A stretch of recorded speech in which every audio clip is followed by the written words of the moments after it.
Hi, this is Ian Beabout with progrockdeepcuts, and I'm here with 3RDegree in Chapel Hill, North Carolina for Prog Day. First up, just a simple question. I'd like each of you to tell me your name and your instrument and where you're from. Brian Ziegler, originally from Maryland, and I'm on guitar. Okay? George Dobbs, and I'm from New Jersey, Bergen County, New Jersey.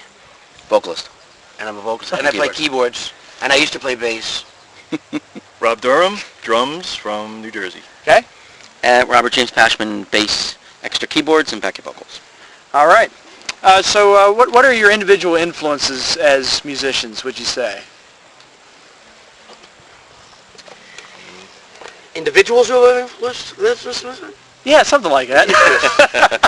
My favorite isthmus. Your favorite isthmus? Panama. But no, actually, Seattle. Okay. We should start with Rob. Okay. Start with Rob? Okay. Yeah. Well, the band started out as a trio, and I was lead vocalist, so I was playing bass and keyboards and singing, so Geddy Lee would obviously come to mind. Not an influence as a vocalist so much, but I'd say on bass, and just, the workload that he was carrying was something I guess I thought I could do for a little while. Okay. I'd say Keith Moon, known to throw TVs out of hotel windows, so... actually, last night it was very uncharacteristic to go to bed early on a Saturday night. Very on rock and roll, huh? Plus the TV was bolted, so he had to... Oh! He just had to etch his name into the side. He strained himself trying to get it out, and then Right. he was out.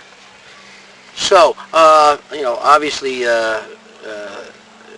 Collins and Gabriel, definitely Stevie Wonder as vocalist, Stevie Wonder. Doug Pinnick? Doug Pinnick, right? But yeah, for the heavy influences with Doug Pinnick, Roger Daltrey, and who was the Pearl Jam guy and the Soundgarden Eddie guy? Vedder? I can't think.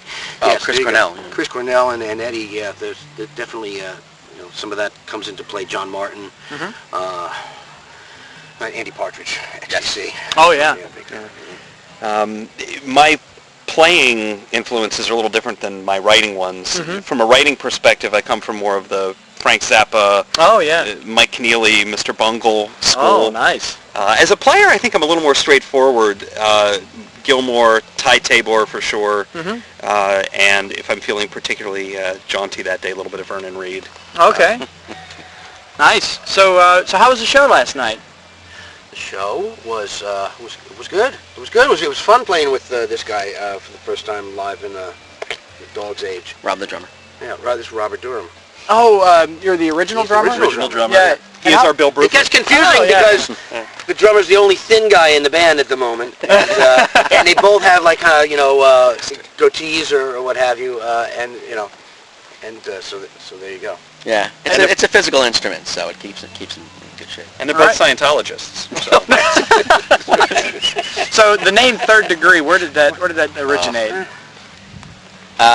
by the way, it's 3RDegree. 3RDegree? 3RDegree. 3RDegree? 3RDegree gets a confused me with this 2 words. It's 3RDegree. 3RDegree. Yeah, we made a logo and kind of made a conscious effort to have our logo be the same as the last album's logo, so you kind of see it and you know what it is, as in addition to just knowing the word, because there's a lot of 3RDegrees. There's a rapper who spells it exactly the same way. Oh, wow. Just a matter of time before he pops a cap on each of our asses. Oh, no.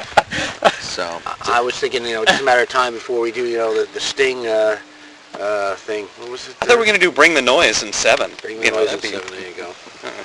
But the name, we wanted to have a name that, we were trio at the time, so we were looking for something that might tie in with the fact that we were trio.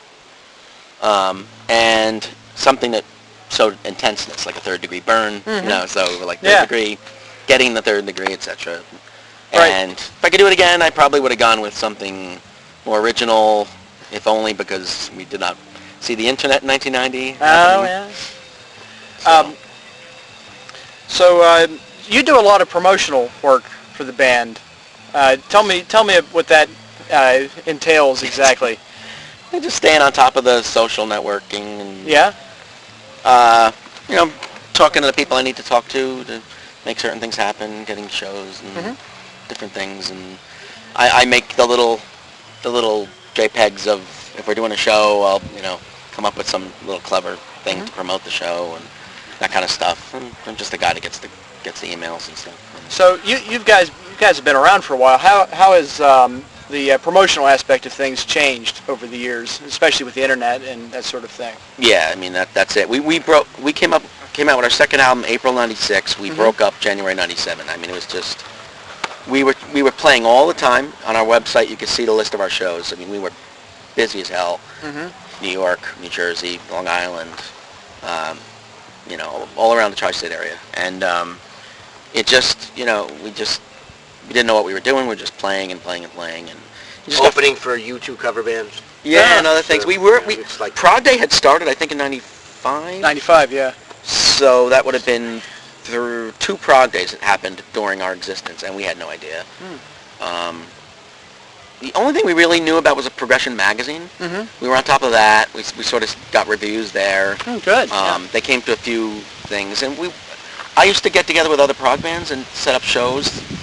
We played with Spiraling, formerly You Were Spiraling, which featured Tom Berslin, who played with Yes on the Symphonic Tour. So we played with them a bunch of times. They're still friends, but there were other bands back in the day. Brain Dance comes to mind. Other bands that were playing with us, but so we broke up. We get together at the end of '05 because I was compiling all my cassette tapes of the band, all our ideas onto CDRs, just getting it off a box of tapes that literally got thrown in the garbage right after I did it.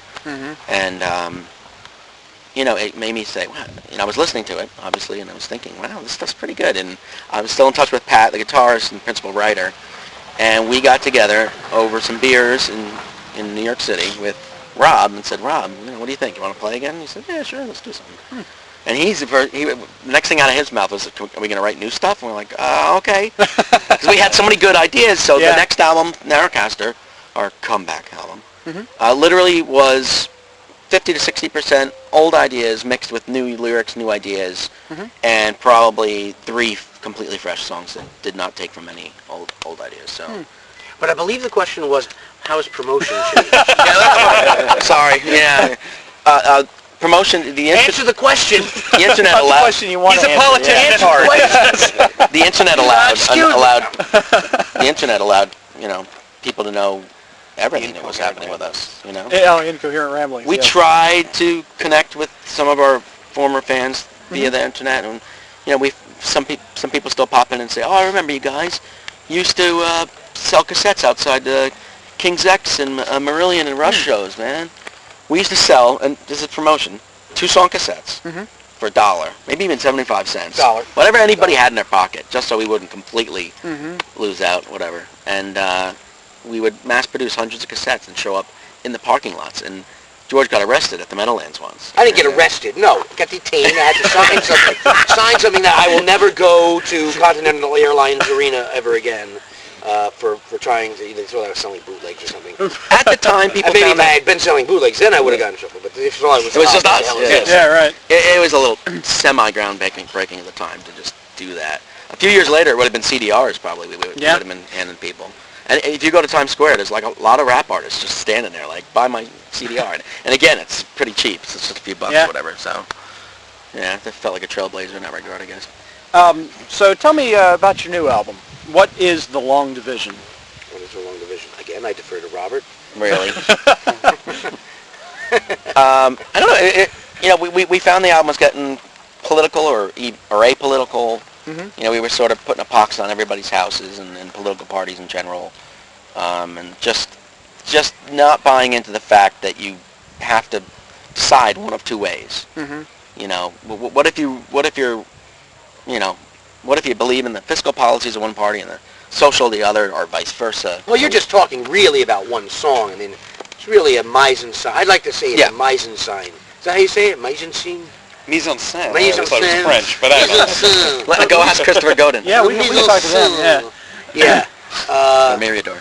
And, because there's some things that are just kind of, there's one song that's just kind of a rant about what the economic state of things and just, the hopelessness of There's another having song any about control. being a political strategist, Right? and how empty a life that must be, to just not be able to really state opinion. You got to think about, okay, all the people I'm speaking for, you know, what is our line that we need to stick to, you know? And there's not a lot of honest dialogue going back and forth, especially on those shows. And literally at the end of every chorus in that song, we say the words of those people, you know. At the end of the day, We can certainly all agree. we can certainly all agree. Fact of the matter is, Fact of the matter, you know, just like, It is what it is. yeah, just words that mean nothing to get you to the next sentence.